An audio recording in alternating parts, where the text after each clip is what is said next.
Okay, we're mastering the art of background screening data. We've tackled counties, statewide, and federal records. Now it's time to dive into one of the most misunderstood tools, the sex offender registry. Everyone wants an SOR check, but most people don't know what they're really getting or missing. So today, we're going to break it all down. And trust me, it's going to be wild and eye opening. So let's start with the basics. Sex offender registries track convicted sex offenders, names, addresses, offenses across all 50 states, DC, Puerto Rico, the Virgin Islands, and even tribal lands. In 2024, there were about 795,000 registrants, up 8,000 from 2023, with Texas and California leading the pack. These aren't just pedophiles we're talking about. These are rapists, sexual assailants, even people caught for lesser stuff like indecent exposure, depending on the state. Now, it sounds like a must-have for screening, right? It is, but it's way more complex than you think.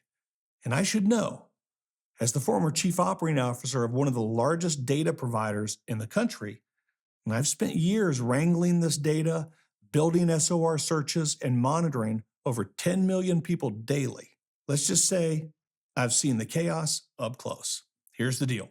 Sex offender registries are powerful, but they're a hot mess. An NPR investigation found 25,000 untracked offenders and errors like wrong addresses with only some states updating data consistently.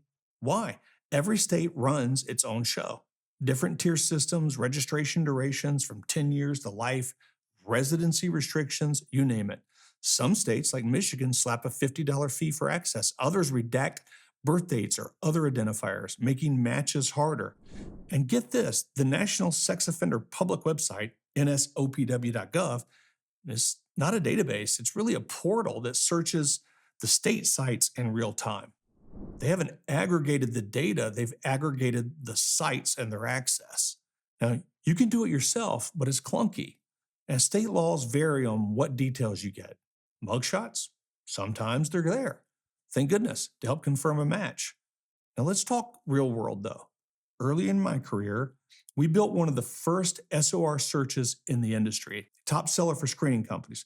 It was a game changer, but we learned fast how tricky this data is. Take Florida. You can run a real-time search on their SOR and it shows you who's on the list right now. But a commercial sex offender registry database, it's scraped frequently, sometimes daily, and includes current registrants, plus people who were on but aren't anymore. Now, that old record might be a breadcrumb to track down a previous sex offense you'd maybe miss otherwise. Say someone's off the list because their registration expired, but the underlying conviction's still out there and we want to know what it is. A database can lead you to that county court record. That's why I say always use a database when it comes to sex offender registries. It should be in any national database product and add a real-time search if you want the freshest data. Now, here's a story from our monitoring work, all right? We run one of the largest sex offender registry monitoring practices in the country, all right? Our business screens 10 million people every day, checked daily. Our systems caught thousands of new offenders the moment they hit a registry.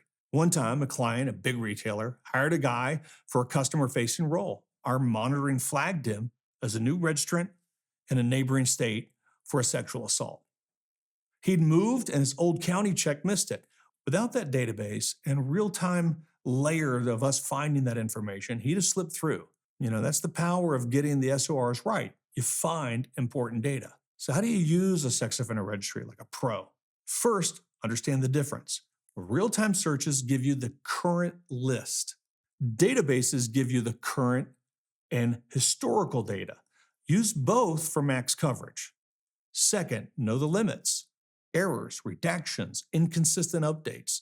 Third, work with a partner who gets this data's complexity. Politicians don't make it easy, hiding birth dates or restricting access to this data, but a good vendor uses tech to navigate that mess. In my company, we spent years building tools to tackle this.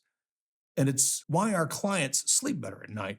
You're not just screening, you're catching risks that others can miss. This is your moment, heroes. Sex offender registries are a must, but they're only as good as your strategy. layer them into your screens, demand sex offender databases and real-time searches, and don't fall for just check nsopw.gov trap. I've been doing this a long time, and I'm telling you, mastering sex offender registries makes you unstoppable. You're building screens to protect your company and your community. All right, so that's module 3. That's lesson 6. Yeah, it's been a crash course in sex offender registries. So next we're diving into national criminal databases and why they're not what you think. Now stick with me. You're killing it.